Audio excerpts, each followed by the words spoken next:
Hello everyone, देखिए अब question number 8.2 करेंगे। देखो इसमें क्या कहता है अ पैरेलल प्लेट कैपेसिटर, ये दिया हुआ है। पैरेलल प्लेट कैपेसिटर है और सर्कुलर प्लेट्स वाला है, ठीक है। ईच ऑफ रेडियस, कितनी दी रेडियस है इनकी, आर रेडियस है, क्लियर। जिसमें कितनी दी हुई है आपको, ये 6.0 सेंटीमीटर दी हुई है। हैज़ अ कैपेसिटेंस, और जो कैपेसिटेंस आपको दी हुई है यहाँ पर लिखता हूँ मैं, कैपेसिटेंस जो दी हुई है आपको वो दी हुई है कितनी, 100 पीको फेरेड। पीको फेरेड मतलब कितना हो गया, 100 इंटू में 10⁻⁻12 फैरेड हो गया, है ना। And the capacitor is connected to a 230 volt AC supply with angular frequency. Angular frequency omega कितना है इसमें, 300 रेडियन पर सेकेंड, और 230 वोल्ट AC सप्लाई है जिसको हम VRMS बोलते हैं, है ना। ये पता है आपको, 230 वोल्ट हो गया ये, ठीक है। नाउ ए पार्ट में आपसे क्या कहता है, what is the RMS value of the conduction current. अब देखो ये सर्कुलर इस तरीके से बने हुए हैं डायग्राम आपकी बुक में, तो मैंने ऐसे बनाए हैं, नहीं तो नॉर्मली आप इसको ऐसे समझो, ये एक कैपेसिटर, ठीक है, इस तरीके से है, 2 प्लेट वाला सर्कुलर, और ये कनेक्टेड है AC सप्लाई से इस तरीके से, ठीक है।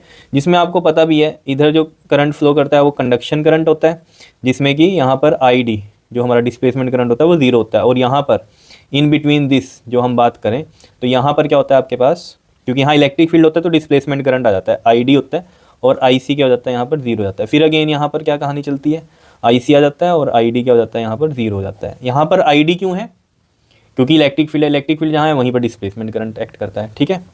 ये चीज़ मैंने आपको पिछले क्वेश्चन में भी बताई थी। तो RMS वैल्यू निकालनी है आपको कंडक्शन करंट की, ठीक है। तो कंडक्शन करंट एक तरह से हम इसको मैक्सिमम करंट मान सकते हैं, ठीक है। तो IRMS आपको निकालनी है, ठीक है। तो IRMS देखो कैसे निकलेगा फॉर्मूला, V इजक्वल टू क्या होता है IR, है ना, और I इजक्वल टू क्या बनता है V/R, और इस केस में IRMS करना है तो यहाँ VRMS और अपॉन में R। अब R क्या होगा इस केस में, कैपेसिटर लगा हुआ है ना। अगर यहाँ पर आप देख पा रहे हो ये जो मैंने बनाया था अभी, ये क्या है, कैपेसिटर है ना। तो कैपेसिटर के लिए क्या होगा बताओ, जो हमारे पास हमें पता है, जो हमारा रेजिस्टेंस होता है वो क्या होता है यहाँ पर, XC होता है, XC होता है, ठीक है। और वी नो दैट कि XC की वैल्यू क्या होती है, 1/ω/C, ठीक है। तो यहाँ पर हम देखो ज़रा, VRMS और यहाँ पर 1/ω/C वैल्यू पुट करेंगे तो ये ऐसे आ जाएगा, VRMS इंटू में ω/C ऐसे आ जाएगा, यही होगा या नहीं बताओ, ठीक है। VRMS आपको पता चल गया है कितना है 230, ओमेगा आपको पता है 300, और C भी हमें पता है 100 इंटू में 10⁻⁻12। तो सोल्व हो जाएगा ये ईजिली। तो यहाँ से देखो ज़रा, अब अगर हम इसको सोल्व करना चाहें, देखो ये 230 है, ठीक है, इसका एक 10 मैं ऐसे लिख दूँ, 300 को ऐसे लिख दूँ, 3 इंटू में 100, और ये 100 है ही, और ये 10⁻⁻12 है ना, इसको नीचे ले जाऊँ 10⁻12 ऐसे कर दूँ। अब देखना ज़रा, ये 23 इंटू में ये वाला 3, और ये देखो 10 की पावर कितनी है, 1 2 3 4 5 है, और ये है 10 की पावर नीचे 12। तो ये देखो 3 3 9, 3 2 6 इंटू में, और ये बन जाएगा आपके पास 10 की पावर 5 माइनस में 12, तो 12 - 5 करोगे तो कितना बचेगा 7। तो प्लस का 5 है, माइनस का 12 है, माइनस हो के आएगा 7, ठीक है, और माइनस का 12 है ना ऊपर, तो माइनस का साइन आएगा, बिकॉज साइन इस तरीके से बनेंगे। देखो 10 की पावर 5 माइनस का 12, तो 10 की पावर -7 आएगा, ठीक है। तो यहाँ पर लिख देते हैं हम 10 की पावर -7। अब आपको पता है ये स्टैंडर्ड फॉर्म में नहीं होते, पॉइंट क्या होना चाहिए, 1 डिजिट के बाद होना चाहिए। तो जहाँ पॉइंट नहीं होता, जब नॉर्मल वैल्यू लिखी होती है तो ये सबसे एंड में पॉइंट होता है, तो इसको हमें लेफ्ट लेके जाना है, एक ही लेफ्ट लेके जाना है। तो मैंने आपको बताया हुआ है जितना लेफ्ट लेके जाओगे, जैसे एक लेफ्ट गए तो यहाँ 10 की पावर प्लस में चलेंगी, तो एक लेफ्ट लेके गए हो तो एक प्लस में, तो 1 आ गया, इंटू में ये 10 की पावर -7 यानी कि आ गया 6.9 इंटू में 10 की पावर -6 करंट है, तो ये एम्पियर में आएगा। और 10 की पावर -6 को मैं क्या लिख सकता हूँ बताओ, माइक्रो एम्पियर लिख सकता हूँ, है ना। तो 10 की पावर -6 हटाएंगे तो मैं इसको माइक्रो एम्पियर भी लिख सकता हूँ। इतनी बात क्लियर है या नहीं है बताओ, आया समझ में, सिंपल सी कहानी थी, ठीक है। अब इसके बी पार्ट की बात कर लेते हैं। देखो थोड़ी सी जगह की प्रॉब्लम रहेगी, तो मैं इसको ना इस तरीके से कर देता हूँ, ये ऐसे ऐसे ऐसे हुआ, ये ऐसे हो गया, ठीक है। और यहाँ पर हम बात करते हैं अब इसके बी पार्ट की, ठीक है। ये ए पार्ट हो गया हमारा क्लियर। अब हम इसके बी पार्ट की बात करते हैं। देखो बी पार्ट में क्या कहते हैं, is the conduction current equal to displacement current, ये तो मैंने आपको बताया ही था, ठीक है। अगर आपको याद हो पिछले क्वेश्चन में किरचॉफ जंक्शन लॉ के अकॉर्डिंग भी ये कहानी हुई थी हमारी। और जो प्रॉपर्टी है कॉन्टिन्यूटी वाली करंट की, तो उसमें आपको पता है वैसे इसमें जो करंट फ्लो करता है वो क्या फ्लो करता है, IC प्लस में ID, है ना, पूरे में इस तरीके से ही फ्लो करता है, ये मैंने आपको बताया हुआ है। लेकिन यहाँ पर आपको पता है जब IC प्लस ID जा रहा है तो यहाँ IC है, ID 0 हो गया, जब यहाँ जा रहा है तो वो ID है, IC 0 हो गया। तो करंट तो उतना ही है ना जितना मान लो यहाँ से चला, IC जितना है उतना ही अब यहाँ ID होगा, बिकॉज अगर यहाँ IC 0 है, मान लो मैं नॉर्मल एग्जांपल के लिए बोल रहा हूँ कि 2 एम्पियर का करंट है टोटल, ID 0 है तो IC ही 2 एम्पियर है। फिर इधर आया तो IC हमारा 0 हो गया, ID 2 एम्पियर रहेगा, तो IC और ID तो इक्वल ही रहेंगे या नहीं। यहाँ पर भी जब ID 0 हो गया, IC आया तो 2 एम्पियर गया, 2 एम्पियर आया, तो इसका मतलब जो IC चेंज हुआ ID में यहाँ, तो वो उतना ही करंट है ना, तभी तो इधर से उतना ही जाएगा। तो ये चीज़ आपको देखो हम यहाँ पर लिख सकते हैं, देखो यस कि जो IC है वो इक्वल है ID के। यही उसने पूछा है कि is the conduction current is equal to the displacement current, बिल्कुल है, क्लियर है। अब इसको ना देखो हम इसको प्रूफ भी कर सकते हैं। देखो प्रूफ किस तरीके से करेंगे इसको, देखो आपको पता है जब मैंने इसकी डेरिवेशन कराई थी डिस्प्लेसमेंट करंट की, तो ID इज इक्वल टू में अगर आपको याद हो कि ये d∅/dt ये आया था हमारे पास, ठीक है। अब आपको पता है जो फाई होता है वो क्या होता है, इलेक्ट्रिक फील्ड इनटू में क्या होता है बताओ, एरिया, क्योंकि इलेक्ट्रिक फ्लक्स है ये, तो ε0 d/dt यहाँ क्या आ जाएगा EA, क्यों, क्योंकि फाई क्या होता है आपके पास E/A, क्लियर है। फ्लक्स के बारे में आपको पता है, EA आ गया ये, ठीक है। अब यहाँ से देखो अगर आप यहाँ पर समझ पा रहे हो, एरिया तो इसका कांस्टेंट है, एरिया बाहर आ जाएगा ε0 और ये क्या आ जाएगा आपके पास A d/dt और ये रहा E।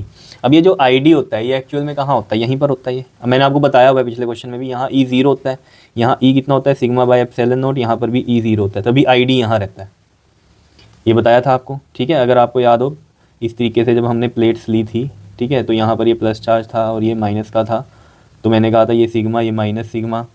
स्पेशल केस में यहाँ E 0 बना था हमारे पास, यहाँ E σ/ε0 बना था, और यहाँ पर भी E क्या हो गया था, 0 हो गया था साइड में। 3 रीजन लिए थे ना हमने, फर्स्ट, सेकंड और ये थर्ड, इस तरीके से, ठीक है। पिछला ही रिलेट कर रहा है सब कुछ इसमें, ठीक है।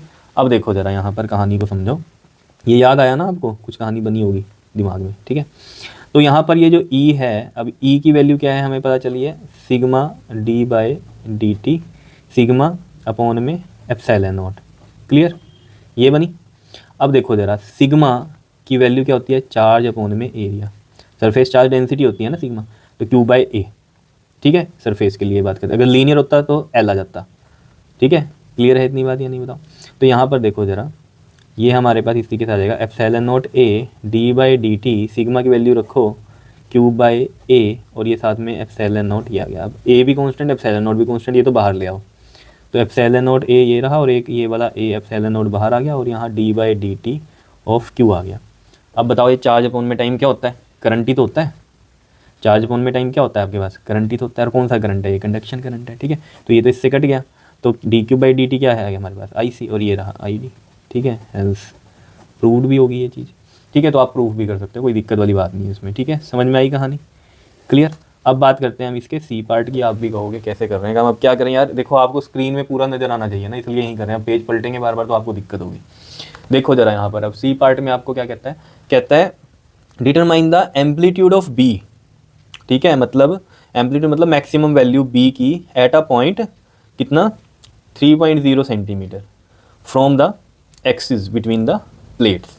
तो यानी कि अब यहाँ पर ये पता क्या कह रहा है, देखो determine the amplitude of B कहाँ पर पूछ रहा है आपसे, एट अ पॉइंट 3.0 यानी कि 3 centimetre from the axis between the plates. देखो एक्सिस ये है, प्लेट्स का एक्सिस ये है। अब यहाँ पर क्या कह रहा है ये आपको, at a point 3 centimetre from the axis, यहाँ एक्सिस से ये मान लो 3 सेंटीमीटर हो गया, 3 सेंटीमीटर। यहाँ पर आपसे ये मान लो P पॉइंट है, यहाँ पर B पूछ रहा है आपसे। तो ये कहानी पता कैसी बनेगी, जैसे कि मैंने आपको बताया था, अगर मैं यहाँ इसको बनाऊँ ना, देखो ये 2 कैपेसिटर हो गए, ठीक है, ये एक्सिस होगी, और यहाँ पर इस पॉइंट मतलब 3 सेंटीमीटर अबव ये आपको मैग्नेटिक फील्ड यहाँ P पॉइंट पर निकालना है। तो ये पता कैसे होगा, देखो जैसे ये मैंने आपको बताया था magnetic field due to solid cylinder, solid cylinder मतलब सॉलिड वायर की बात मैंने आपको बताई थी, अगर आपको याद है। तो ये देखो ज़रा मैं आपको यहाँ थोड़ी सी बताता हूँ कहानी, ये था, है ना, देख लो ये राउंड राउंड एक ये ऐसी कहानी बन गई, है ना। ये आउटसाइड का हो गया इसके सिलेंडर के, ये इनसाइड वाली कहानी है। तो इनसाइड वाली कहानी कह रहा है, क्यों, क्योंकि ये पूरा जो सर्कुलर है हमारी प्लेट, ये कितने सेंटीमीटर की है, मतलब रेडियस कितनी है इसकी, ये तो 6 है, ये 6 है अगर, है ना, तो ये 3 है, तो ये अंदर की बात कर रहा है। तो यानी कि magnetic field inside the cylinder की बात होगी इसमें, ठीक है। तो magnetic field inside the cylinder में मैंने आपको ये ड्राइव करवाया हुआ है। देखो वो ना मैंने सब कॉपी में करवाए हुए हैं आपको, आप कभी सोचो कि ये पेज पे क्या है, ठीक है, कॉपी में करवाए हुए हैं, ये तो मेरे नोट्स बने हुए हैं, तो मैं आपको बता रहा हूँ। ये फॉर्मूला है, देखो μ0/2π, मैं यहाँ लिख लूँ, देखो B = में क्या है, μ0 अपॉन में 2πi ओवर में r² इंटू में ये r, क्लियर है इतनी बात, ठीक है। और ये कौन सा करंट होगा यहाँ पर, ये वाला डिस्प्लेसमेंट करंट, ये वाली कहानी होगी। क्लियर है इतनी बात या नहीं बताओ, ठीक है, क्योंकि इसके इन बिटवीन तो आईडी है हमारा, तो ये आईडी की वजह से चलेगा, ठीक है, समझ में आ गई होगी बात ये। अब यहाँ पर ना देखो एक चीज़ आप क्या कर सकते हो, अब आईडी हमें चाहिए, आईडी किस तरीके से निकल सकता है बताओ। आईडी की जगह क्या होगा हमारा, आईसी होगा, ठीक है। तो मैं यहाँ इस तरीके से लिखूँ B=2 में म्यू नॉट 2 पाई, आईडी की जगह मैं लिख सकता हूँ आईसी या आई लिख दूँ, ठीक है, और ये R² और ये R। अब यहाँ जो ये आईडी या जो आईसी है, ठीक है, ये हम मैक्सिमम लेकर वाला चल रहे हैं। क्यों लेकर चल रहे हैं, क्योंकि मैक्सिमम वो जो है बी निकालना है हमें, ठीक है।